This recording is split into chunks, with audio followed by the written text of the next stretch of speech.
Hello everyone, আমি তনু আর তোমরা দেখছো তনুর রান্নাঘর। আজকে আবার এসে গেছি তোমাদের সামনে নতুন আর একটা রান্নার রেসিপি নিয়ে। আজকে আমি নিরামিষ ঝিঙের একটা রেসিপি তোমাদের সঙ্গে শেয়ার করেছি। এটা খুবই টেস্টি একটা রেসিপি, আর এই গরমকালে কিন্তু এই ঝিঙের রান্নাটা খেতে কিন্তু খুবই সুস্বাদু হয়।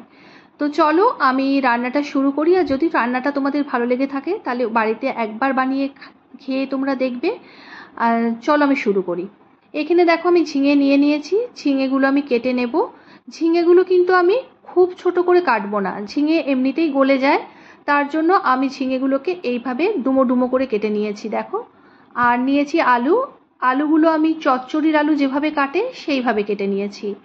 আর কড়াতে আমি সর্ষের তেল দিয়ে দিয়েছি, তেলটা আমার গরম হয়ে গেছে, এবারে আলুগুলো আমি ভেজে নেব। আলুগুলো আমি কড়াতে দিয়ে দিয়েছি, এ দেখো নাড়াচাড়া দিয়ে লালচে করে আলুগুলো আমি ভেজে তুলে রাখবো। আর আলুগুলো এখানে আমার ভাজা হয়ে গেছে, আমি তুলে নিচ্ছি। এবারে কড়াই সেই তেলের মধ্যেই আমি কালো জিরে আর একটা শুকনো লঙ্কাকে ফাটিয়ে দিয়ে দিলাম। এবারে কালো জিরে আর শুকনো লঙ্কা ফোড়নটা হয়ে গেলে একটা সুন্দর দেখবে গন্ধ বেরোবে, তখন ঝিঙেগুলো আমি এর মধ্যে দিয়ে দেবো। আর ঝিঙেগুলো দিয়ে ভালোভাবে কিন্তু ঝিঙেগুলো আমি নাড়াচাড়া করে একটু বেশি সময় নিয়ে ভেজে নেব। আর এর মধ্যে কিন্তু আমি আগে থেকে কোনো নুন দেব না, নুন দিলে এমনিতেই মানে ঝিঙে থেকে এমনিতেই জল বেরিয়ে যায়, আর নুন দিলে তো পুরো জল বেরিয়ে ঝিঙে একদম গলে যাবে, তার জন্য আমি নুনটা পরে দেব। এই দেখো ঝিঙেগুলো আমি ভাজা করে নিচ্ছি একটু ভাজা ভাজা মতো করে। আর এই দেখো আমার এমনিতেই দেখো নুন না দিয়েই ঝিঙেটা একদম জল বেরিয়ে কমে গেছে। আর এবারে আমি একটা মশলা করে নেব, তার জন্য আমি একটা মিক্সিং জার নিয়ে নিয়েছি, আর তার মধ্যে আমি এক টুকরো আদা নিয়ে নিলাম। এবারে দিয়ে দেবো কাঁচা লঙ্কা, তোমরা তোমাদের মানে যেমন ঝাল খাও সেই বুঝে কাঁচা লঙ্কাটা দিও। আর নিয়ে নিচ্ছি 6-7টার মতো কাজু বাদাম, এখানে আমি ভাঙা কাজু নিয়েছি। আর নিচ্ছি 3 চামচের মতো পোস্ত। এখানে তোমরা পোস্তর বদলে সাদা তিলও ইউজ করতে পারো। দিয়ে ওই একটা আমি মসৃণ করে একটা বেটে নেব। আর এই দেখো এখানে আমার ঝিঙেটা ভাজা হয়েও গেছে, আর এই দেখো মশলাটা আমি বেটেও নিয়েছি।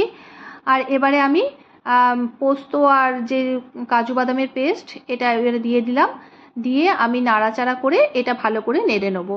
আর এই দেখো এর মধ্যে আমি কিন্তু ভাজা আলুগুলোও দিয়ে দিলাম। আলুগুলো মোটামুটি আমার হাফ সেদ্ধ হয়েই আছে। এবারে আমি পোস্তটা দিয়ে আলুর সাথে নাড়াচাড়া করব। আর ভালোভাবে আমাদের নাড়াচাড়া করতে হবে, কারণ পোস্ত আর যেহেতু কাজু বাদাম আছে নিচে লেগে যেতে পারে, তাই ভালোভাবে নাড়াচাড়া করতে হবে। এবারে দেখো আমি নুনটা দিয়ে দিচ্ছি, নুনটা দিয়ে আমি 5-6 মিনিটের মতো এটা যতক্ষণ না আমাদের পোস্তর কাঁচা গন্ধটা চলে যায় আমি কিন্তু নাড়াচাড়া করে নেব। আর দেখো এখানে আমি কয়েক দানা চিনিও দিয়ে দিলাম, চিনিটা কিন্তু তোমরা দেবে, চিনিটা দিলে টেস্টটা কিন্তু খুব ভালো হয়। আর যারা একদমই পছন্দ করো না তারা স্কিপ করতেই পারো। এই দেখো আমি নাড়াচাড়া করে নিচ্ছি, এই দেখো সাইডে সাইডে ধরেও যাচ্ছে।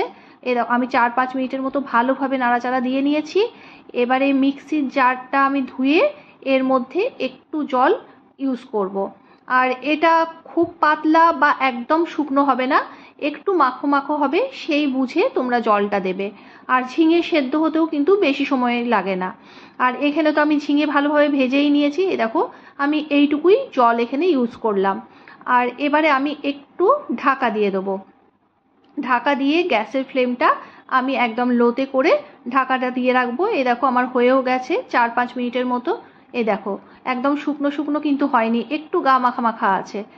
আর এখানে আমি দেখে নিচ্ছি যে আমার আলুগুলো সেদ্ধ হয়েছে নাকি। এই দেখো আমার এখানে আলু টালু সব সেদ্ধ হয়েই গেছে। আলুটা যেহেতু আমি ভালো করে ভেজে নিয়েছিলাম তাই আলুটা সেদ্ধ হতে বেশি সময় লাগেনি। আর এবারে আমি দিয়ে দেবো ওপর থেকে একটু কাঁচা সর্ষের তেল। এই কাঁচা সর্ষের তেলটা কিন্তু অবশ্যই দেবে, কাঁচা সর্ষের তেলটা দিলে এর স্বাদটা কিন্তু দ্বিগুণ হয়ে যায়।